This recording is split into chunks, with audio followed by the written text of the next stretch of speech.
आज ये लोग जो अपना हक, अधिकार, मान सम्मान को फिर से पाने के लिए इकट्ठे हुए हैं, वो लोग एक बहादुर कौम के रूप में सच्चे देशभक्त और स्वतंत्रता सेनानी के इतिहास में दर्ज हैं और हमेशा रहेंगे और भविष्य के इतिहास में सामाजिक न्याय के सेनानी के रूप में भी देखे जाएंगे। क्योंकि ये जो रास्ता हम लोग तय करने जा रहे हैं, ये बाबा साहब भीमराव अंबेडकर जी के संविधान के तहत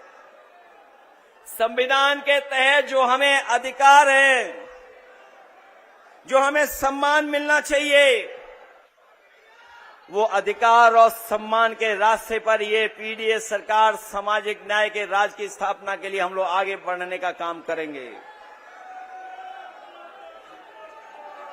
एक बात तो हम लोग जानते हैं, यहाँ के लोगों ने और यहाँ के लोगों के पूर्वजों ने कभी किसी से समझौता नहीं किया।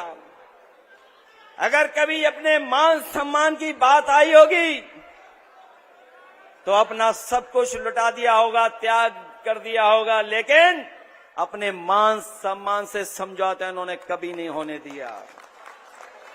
चाहे हमारा इतिहास उठा करके देख लें, एक लंबा इतिहास है, संघर्ष का एक लंबा इतिहास है, देश को एकजुट बनाने का।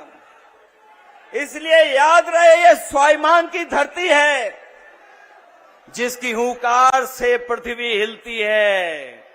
जो लोग कल कुछ बोल के गए हैं वो जानते हैं, इस धरती की हुंकार से इनकी सत्ता बचने वाली नहीं है।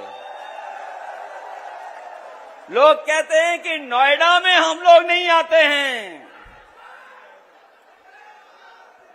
लोग कहते हैं कि अंधविश्वास था इस बात को लेकर के,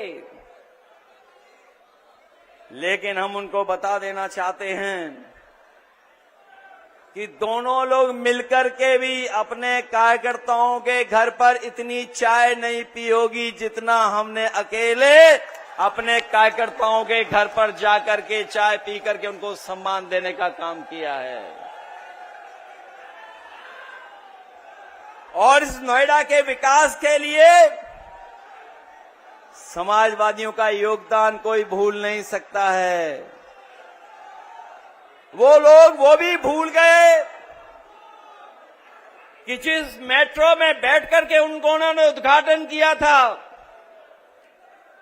दिल्ली से नोएडा जोड़ने वाली मेट्रो, अगर किसी ने बनाई थी दिल्ली से जोड़ने वाली मेट्रो नोएडा से, तो वो समाजवादी सरकार थी। न केवल नोएडा दिल्ली जोड़ा था, बल्कि ग्रेटर नोएडा को भी जोड़ने का काम हम समाजवादियों ने करने का काम किया था। विकास के तमाम फैसले हमारी सरकार में हुए हैं।